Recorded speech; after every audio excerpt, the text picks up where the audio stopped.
Welcome to The Explainer. Today, we're pulling back the cinematic curtain to audit the real history behind an absolute visual triumph of modern cinema. We're talking about the 2006 epic, Apocalypto.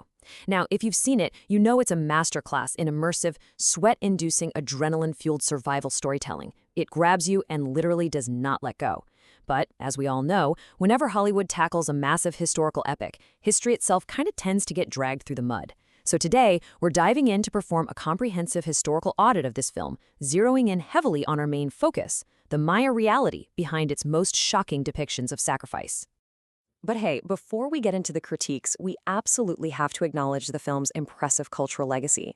The director made a seriously bold choice here, casting primarily Indigenous Mesoamerican actors and having the entire script spoken in the Yucatec Maya language. And you know, what's really fascinating is that this wasn't just some gimmick. Hearing an actor like Rudy Youngblood speaking actual Maya against that lush jungle backdrop, it provides this incredibly rich, visceral texture. It honestly makes you feel like you've genuinely traveled back in time. It's a huge win for the film's immersive vibe. But that incredible sense of immersion brings us to a pretty critical question, right? When we look past the stunning cinematography and the authentic language, what actually separates the hard archaeological facts from the Hollywood fiction? Well, let's find out together. Section 1. The Hollywood Illusion, Examining the Hunter-Gatherer Myth. Okay, let's dive into this. The historical illusion starts to crack the literal second we look at how the main character, Jaguar Paw, and his tribe are presented in the opening scenes. The movie sets them up as these isolated hunter-gatherers living deep in the rainforest, completely oblivious to the fact that there's a massive, pyramid-building empire just an afternoon's hike away. According to Mesoamerican scholars, yeah, this setup is historically impossible. Maya trade networks were highly integrated and stretched incredibly far. Even rural farmers were plugged into the regional economy. Living that close to a major trading metropolis and never having heard of it? Actually, scratch that. It's like living in New Jersey and being absolutely shocked to discover that New York City exists.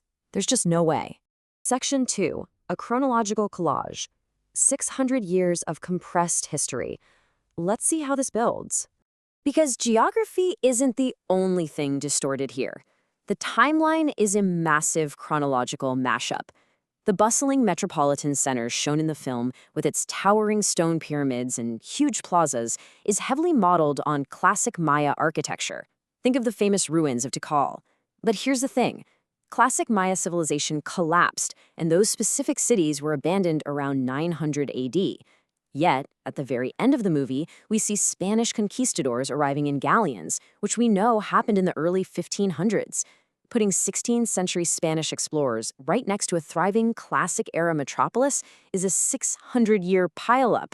To put that into perspective, it's the equivalent of making a movie about the ancient siege of Troy, but having Roman gladiators just casually running around on the battlefield. So let's look closer at the actual reality of the 1500s Maya. By the time the Spanish finally showed up, the Maya were organized into much smaller, decentralized post-classic city-states, places like Mayapan or Tulum. The absolutely crucial takeaway here is that those towering, pristine pyramids shown in the film's city center were already totally lost to the jungle. They were ancient, overgrown, moss-covered ruins by the time those Spanish ships ever appeared on the horizon. And hey, while we're on the topic of things that don't quite line up, we have to call out the film's most glaring astronomical blooper. The movie features this incredibly dramatic solar eclipse that the priests use to manipulate the masses. It's a classic cinematic trope, right? But literally, the very next night, Jaguar Paw is shown escaping through the jungle under this brilliant, glowing full moon. Now, if you remember your middle school science class, a solar eclipse literally requires a new moon to happen. Having a full moon pop up the night after a solar eclipse is just a physical and astronomical impossibility. Just a funny little oversight, but you know how Hollywood is. Section 3. Aztec Spectacle, Maya Setting. The reality of sacrifice. All right, we've reached the top of our inaccuracy ladder. This is where we examine the single gnarliest, most horrifying part of the movie, which is exactly what we're focusing on today, the depiction of human sacrifice. The film shows captives being dragged up these colossal pyramids, getting their hearts carved out in this industrial-scale assembly line slaughter while thousands of people cheer. But archaeologists are very clear on this. The filmmakers got their empires completely mixed up. This bloodthirsty mass slaughter conveyor belt, that was heavily imported from Aztec practices, specifically at the Templo Mayor in Tenochtitlan. It was basically copy-pasted and falsely placed into a Maya setting just for maximum cinematic shock value. Which naturally leads us to wonder, if the Maya weren't performing these stadium-sized mass sacrifices, what in the world did they actually do? Let's step away from the dramatic license for a second and look at the rigorous archaeological reality behind Maya rituals. One of their most authentic practices is actually tied directly to their specific geography. You might have heard of a cenote. It's a natural sinkhole. The Maya, particularly at sites like Chichen Itza, traditionally use these deep pools of water for offering sacred items and, yes, performing sacrifices, often by drowning. But it was a deeply symbolic act heavily tied to water and the underworld. It was completely unlike that open-air stadium spectacle we see in the film. The key word to remember here is localized. Then there's another genuine practice, royal bloodletting. And this is where it gets really surprising. This wasn't about slaughtering hundreds of peasant commoners. Instead, it was a ritual performed by the Maya elites themselves. Kings and nobles would shed their own blood in highly ritualized ceremonies to communicate with the gods and legitimize their rule. That's right, the elites were the ones bleeding, not the common villagers. So, to sum it up, actual Maya sacrificial practices were performed on a much, much smaller scale. They were highly ritualized, they were deeply symbolic, and when they did involve captives, they were typically elite enemy warriors or rival kings. They weren't just grabbing random rural villagers out of the jungle. And this brilliantly illustrates the vast difference between the real history and the film's sensationalism. Maya rites were complex religious ceremonies for sure, but they were definitely not a blood-soaked conveyor belt. Section 4. The cost of lies. The value of truth versus narrative.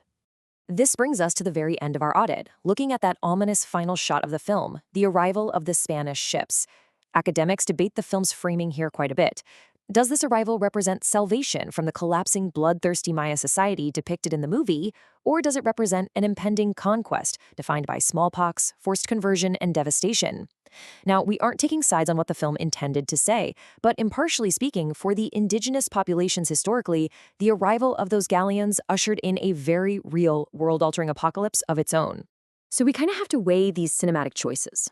On one hand, you've got forgivable dramatic license, right? Condensing personal timelines, streamlining dialogue, fictionalizing a protagonist's journey. That's just good storytelling. We expect that. But on the other hand, we have what many media historians consider unforgivable revisionist history, overwriting a civilization's distinct practices, pasting Aztec mass sacrifice onto Maya history, mashing up 600 years of distinct archaeological eras. This is where the academic stakes are the highest, because it legitimately distorts our fundamental understanding of a real, incredible culture. And that leaves us with one final, pretty provocative thought to consider today. Is condensing history for the sake of a thrilling story forgivable when it overwrites the essential, factual truths of an entire civilization? Look, Hollywood's job is to make history fit a screen and keep our adrenaline pumping, and they do it well. But the complex, messy, awe-inspiring truth of archaeological reality, that is absolutely always the story worth telling. Thank you so much for joining me on this explainer, and keep questioning the history you see on screen.